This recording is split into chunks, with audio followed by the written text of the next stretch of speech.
Welcome back to the program. So if you thought that, stories about the high cost of tomatoes were fables prior to this time, now you have evidence for conviction. What we bought in the past for 1,500 naira is now going for as high as 10,000 naira from, the actualities that we just brought to you. What does this mean for the celebrations currently? The Eid al-Kabir is being celebrated by our Muslim brothers and sisters.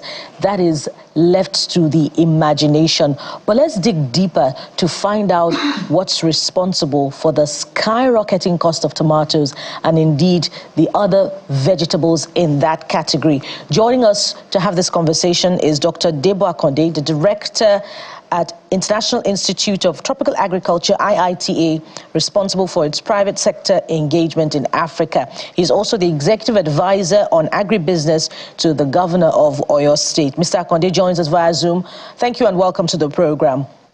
Also joining us in the studio here, we have Mr. Shehu Usman Jibrin, who's the chairman, Mile 12 International Market, who joins us here in our Lagos studio. Welcome to the program, sir. Good morning.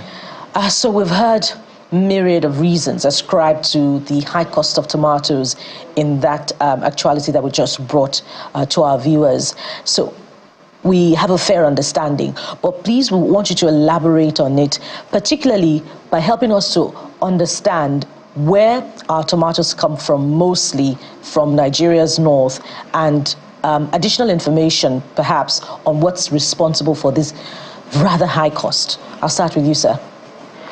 Firstly, thank you very much for inviting me here, to elaborate things that is happening as regards the tomatoes and other perishable items. Firstly, tomato has a season. All perishable items has their own seasons. Let me just talk about tomato first. From November, December, January, February, March, April, up to May, you have tomato from the north. You have Nanja, you have Dandumi, you have Kadawa, Kano, and Katsina State. This is the off-season now. So we expect tomato from Ilaro, Ogbomoso, Abeokuta, Osun to come to Lagos, and also part of Cameroon, Itaoke, Cameroon to be, that will substitute, that kind of substitute for the northern one. But unfortunately, it's late. The one from Cameroon, the one from Ogbomoso and Abeokuta is late, kind of, and we approach the festive period. So it will be very expensive. It will be that's the reason why it's so expensive. The northern tomato is getting finished, and we don't have a kind of substitute from the south. So the one we have from Cameroon cannot actually feed the whole nation. The Cameroon one, we have the one that comes from Ghana as well, from Benin Republic. Those ones are late as well. So that is why the demand is much, in the market, but the supply is very, very low. So that is the cost. So why are those ones late as well, the substitutes from the ones that come from Nigeria's north? I think it has to do with the weather and rain. It has to do with that. I can't actually appreciate that aspect because I'm not from the farm. I'm in the field where we sell in the market. Because it's also been said that a certain pest, Tota absoluta, is responsible for the low yield. Yes, there is the season, absolutely. Yeah. Understand, in rainy season, tomato is usually scarce. But then there's also the pest angle to it. Is that something you've heard as well? Yes, there is. In Katsina, they call it Ebola. Yeah, in Kano, they call it Charlotte, something like that. That is what they call it. So we should expect tomato from the north to still be available now. But because of that disease, it's quickly finished. We won't be able to have as much as expected. That's also caused that. You see, we have tomato from Benin Republic, from Edo State. There are a lot of cases as regards the farming issue. Let's take, for instance, Edo State. The people who are actually bringing those items in those days, they are farmers, but their children are supposed to kind of emulate them, join them in the business, but a lot of them have gone out of the country. Oof. That is a point you are making, really, and I'd like to bring in Dr. Akonde on this one. It looks like a multi-dimensional challenge we're battling right now. It's not something that happened on us. But the good thing is you have let's say, private sector, a corporate approach with global practices also in the mix. What is your diagnosis of what is going on right now? And we'll get to the treatment as well. But first, the diagnosis, Dr. Akande. Thank you very much for having me this morning. I mean, some of the points have been rightly responded to by the guests in your studio over there. And you're right, it's not just one problem. There are diverse issues that have been, and it's not just now. I think that is one thing we have to put in perspective. It might be a case that it has exacerbated now, but this has been happening for quite some times. He's mentioned the issue of seasonality of tomato production in Nigeria, and you said he's speaking to solution to some of this problem, as it were. Tomato doesn't have to be a seasonal crop. There are ways where we can ensure that we grow tomato all year and in this country. So that is number one. The second thing is that we all know that tomato is a very perishable material. While as a Nigeria, we stand as number 2, highest producer of tomato in Africa after Egypt. But in reality, over close to 50% of what we are producing are mostly lost through post-harvest. There is also a way around that. I mean, if you are losing 50% of what you are producing, to me, it doesn't show that you are doing something right. And this has been happening over a long period of time. It's not just now. I think he also touched on the aspect of the climate change problem. And that is factual. That has been impacting on our production, the time of production, the time of harvest, and what have you. And that is also has solution as well. You've mentioned the issue of the outbreak of that pest disease. There is also a solution to that as well. Chemicals are available that could be used, on the farm to create a solution for that particular problem. But I'd also like to mention the aspect of the cost of production also. And I think that is one thing that might probably have been a bit different from what we've been experiencing in the past. The cost of production of tomato, as it is with many other crops in this part of the world, has gone astronomically high. Most of what we use in producing this tomato and other crops in Nigeria are not necessarily manufactured within the country. And we all know what the issue of rate of exchange and things like that, what it is now. So, for example, the chemical you use, the fertilizer you use, even the cost of transportation based on what is happening in terms of high increase in the gas and petrols that we all use. So these all impact on why we are having this kind of a high cost. Tractorization on the field, what you use in preparing your food, is no longer as cheap as it used to be. So all these factors, combined together are critical factors that needs to be looked into. More so, demand, for these particular crops and food generally globally is increasing. So what system you have been adopting in the years past, to produce for 20 million, 50 million, or 70 million people, we should need to look into that kind of a food system, and see whether that food system is still applicable, for a nation that is growing to have over 200 million now. Talking about the issue of intensive and extensive agriculture, as it were. So all this combined together are critical factors, that are affecting the production of crops generally and tomato particularly as it relates to our discussion this morning. Dr. Akande, I would like you to speak to a few issues that you've raised. One is, did this come as a surprise? I'm very deliberate with that question, because if it's not a surprise, I believe that maybe something should have been done vis-a-vis the issue of preservation of the product, because of the level of demand we've seen that has further pushed up the price. So what is being done? You said about 50% is lost. We want to know how we can close that gap as much as possible. So the first question is this a surprise? What can be done to close that gap in terms of preservation so that we don't have this dirt?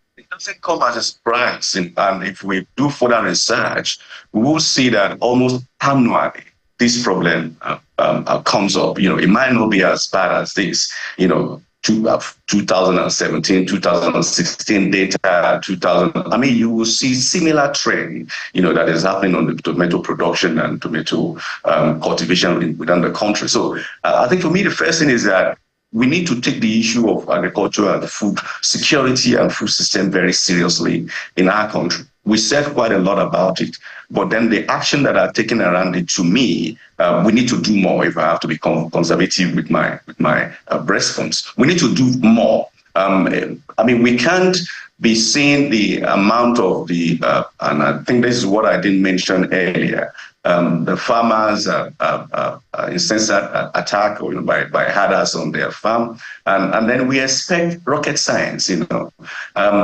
critical states where tomato are planted, are mostly in the north, even though we have some that will be done in the southern part of Nigeria, as has been mentioned. But most of these states are the ones that have been ravaged by attacks, issue between the herders and farmers. You're talking about your Kaduna, which is the highest producing tomato state in Nigeria.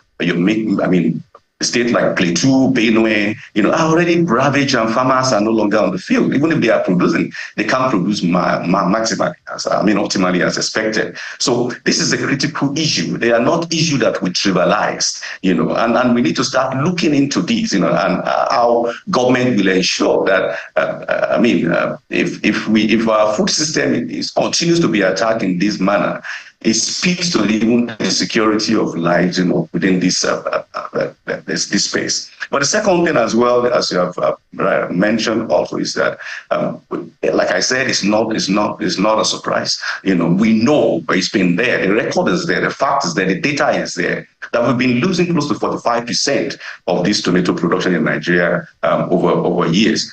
What have we done, as a nation, to support the processing of tomato to not just a puree, plum? I spent a very good part of my life in England, and I know that the only time that I actually buy fresh tomato in England is probably when I want to fry egg or something. But in terms of using tomato for stew or soup, you only buy tomato plums that have already been preserved for a very long period of time.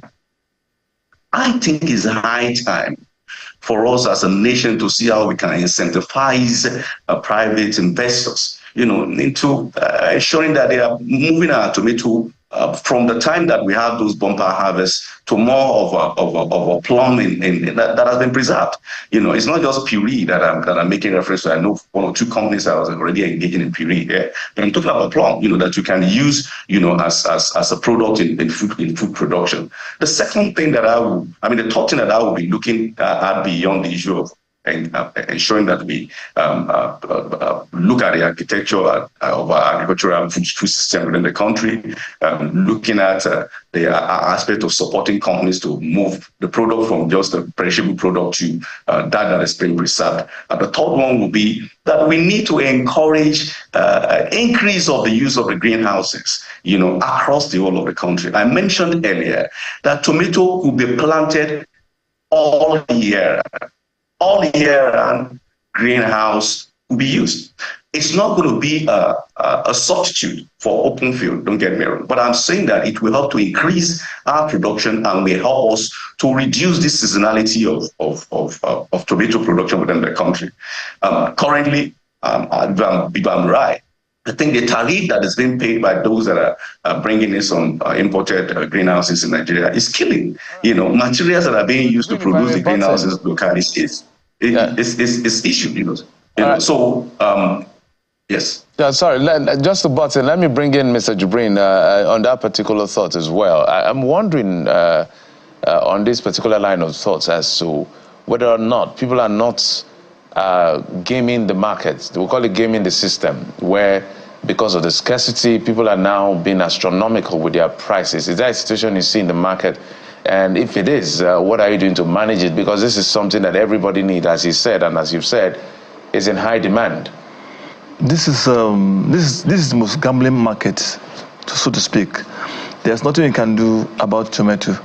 When it's ripe in your farm, you have to bring it to the market. There is nothing like hiding tomatoes to make it hike. No. It's what you see, you buy, and what you bring to the market. For instance, the trading of tomato is a huge risk. That's number one, and it has a lot of things on it. For instance, the driver that is bringing tomato from the north, for instance from Kaduna State, will not sleep throughout till he comes to Lagos, except maybe he wait for 2-5 minutes to eat, because the owner will be asking, because the moment tomatoes stop for maybe an hour or more, it will start spoiling. We don't have that good seed that will make our tomato last for maybe 7 days, 8 days, just like the foreign seeds. The local seed we're using just has maybe a lifespan of maybe 3-4 days. And from Kano, for instance, or Kaduna to Lagos on truck, it's going to be almost 2 days. So you meet hold up in the road, there's bad road, there are a lot of things. So just like what he said, it's like almost quarter of what you are even bringing from the north, not even from the farm, from the truck will go spoiled. And you have to. There are no specialized vehicles to carry this. There is absolutely no specialized. No at all. Just regular normal truck that carries. That's a gap in itself. Yes, normal truck that carry cow, that carry chemicals. That's what we use to bring tomato and other items into the market. No, but the cost is beyond one's imagination. For instance, I bought 10 pieces over the weekend, 10 pieces of tomatoes for 1,000 naira. That's even. And some people say that 4 pieces of the red pepper, the small pepper that they call atanla, is going for about 500 naira, just 4 pieces. Give us a sense of why, besides the planting challenges and harvesting challenges, a sense of why it is that expensive when you consider transportation. Sorry, sir, just before you come, let's do a quick one. Get to our correspondent who we understand is standing by. You can respond to Bukola's question as soon as we come back. Kelly Giga is our correspondent is in my 12 market. Kelly, if you can see and hear us, maybe give us an update on what you're seeing, because we're seeing a lot of activity. Are the prices down or they are still high?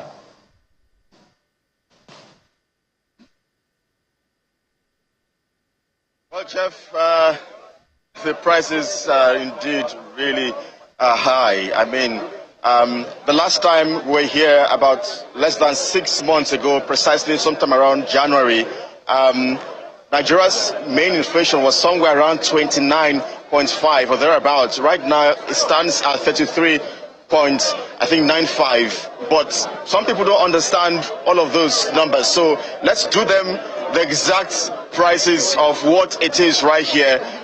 What it will cost an average Nigerian to get a basket of tomatoes, a crate of tomatoes, and some that has been perhaps placed in other quantities. So please just come quickly and just talk to us.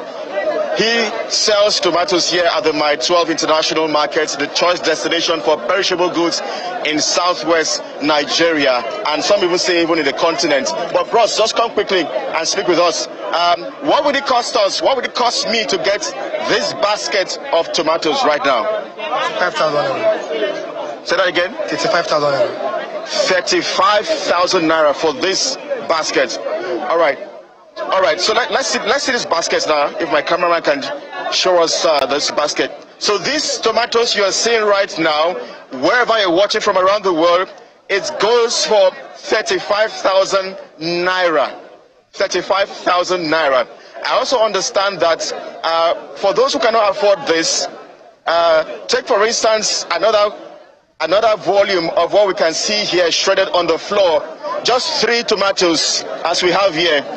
This, I understand, goes for 1,000 naira.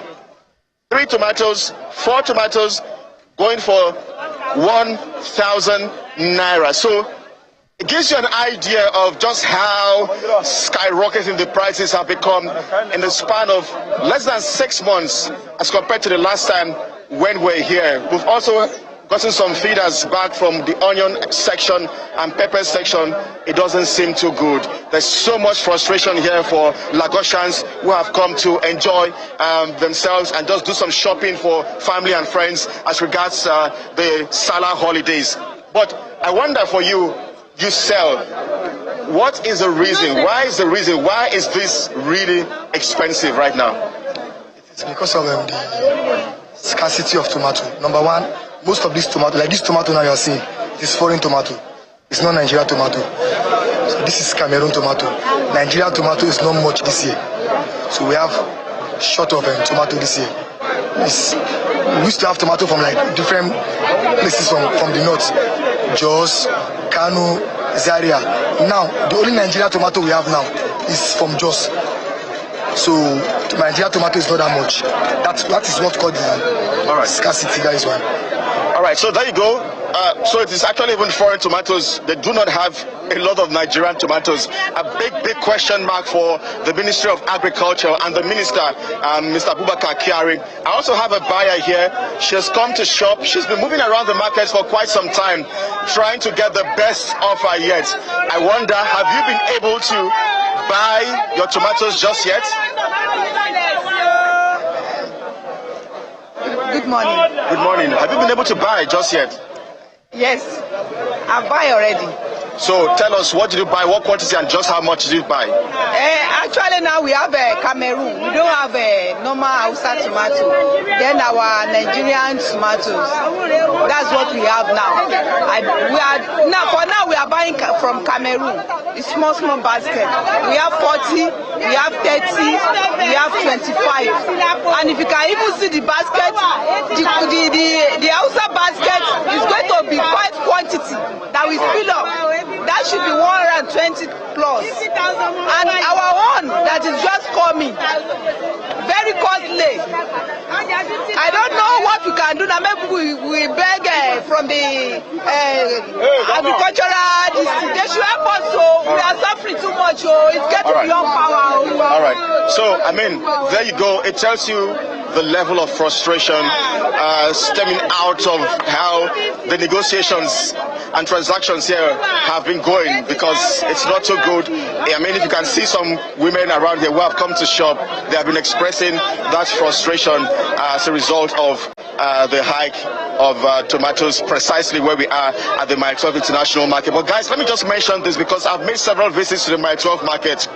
And some of the reasons I heard a few years ago when I came to this market for the hike in prices, one was insecurity, because some of the sellers here had mentioned, the traders here had mentioned that some of the farmers cannot gain access to their farms because some of them are in IDP camps.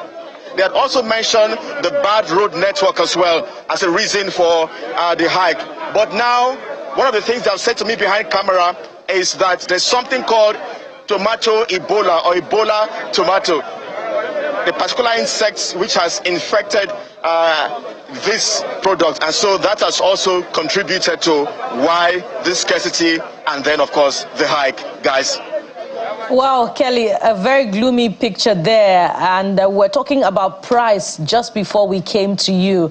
And we would like also to know about the prices of other commodities, i.e. pepper and onions. But we'll get back to you, Kelly, later. And we thank you very much for your reporting. Let me come to you again, Mr. Shehu, for you to give us a sense of why the prices are that high, besides all of those challenges that we're talking about. Perhaps you want to talk about those taxes that we often hear about, that the transporters from the north report when they're bringing these commodities down south. See, the bone contention, the real fact is just insecurity. Let me tell you, that's the truth. And there's absolute nothing the country will do. This price hike will continue. They are still buying tomato now at the rate of 1,003 pieces. If care is not taken, he has just mentioned 99% of the people in IDP camps are farmers. They don't know anything apart from farming. Both they are male and female. So let's assume in the whole country we have 5,000 farmers. Now, the people who are in farm and they are farming with one eye closed, it's just maybe say 1,500 out of like maybe 5,000 farmers we have across the whole country. It's only in the south that you can farm freely, that you go to your farm freely. Even in the north, in those places you are getting all these items you see. What they face is there is negotiation between them and the bandits on how much are you going to pay me to harvest and bring to the market. They are not even safe. So for as long as those people are in IDP camps, the country will continue to be in trouble in terms of food items. So the federal government needs to do everything possible to ensure that they secure the farmers.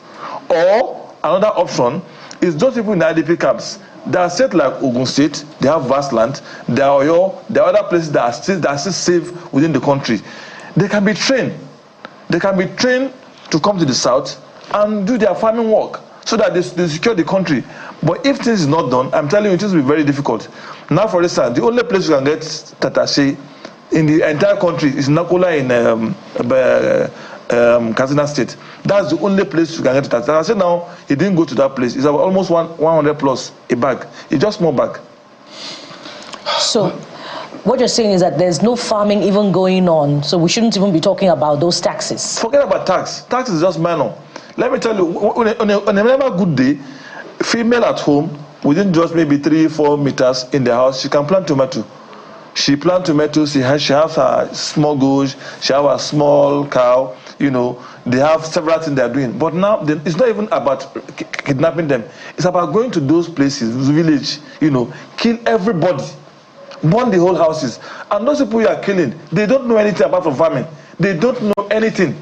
They know nothing. They can't explain anything for you apart from farming. They may be illiterate, but they are literate in farming.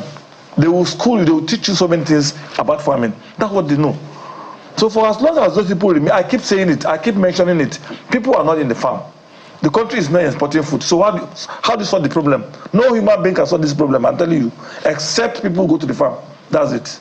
Well, let's expand the conversation. We'll come to Dr. Akonde as we begin to coast home, because this is a very big conversation, and we're hoping to get short-term solutions, and then we'll talk about the maybe mid-term issues. But we've since been joined by guests in our Kano studio. Bolarinwa Akinloluwa is Director, Akin Savvy Awareness for Africans, joins us live on the Morning Brief. Good morning, Mr. Akinloluwa. Welcome to the Morning Brief.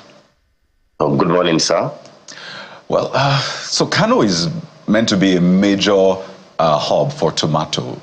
A lot of us here look up to Kano, as it were, for our tomato supply and other, you know, agricultural products. But I mean, they have not been forthcoming. We have to rely on Cameroon, and I'm sure you heard our reporter, you know, speaking to those in the market. You are right in the thick of things. What is happening in Kano, Mr. Akinloluwa? Okay, thank you so much for having me this morning. I just want to say, concerning this crisis around tomatoes and other products, you know, currently it's just because Nigerians have not been taking cognizance of some few things that has been happening in the previous years. Previously, in 2015, there was a strike on tomato as it's were this particular year. In 2020, the same thing happened. And we all know that there is a virus that constantly, that has been consistently ravaging tomato and other similar products recently. And it is known as, in some quarters, they call it tomato Ebola.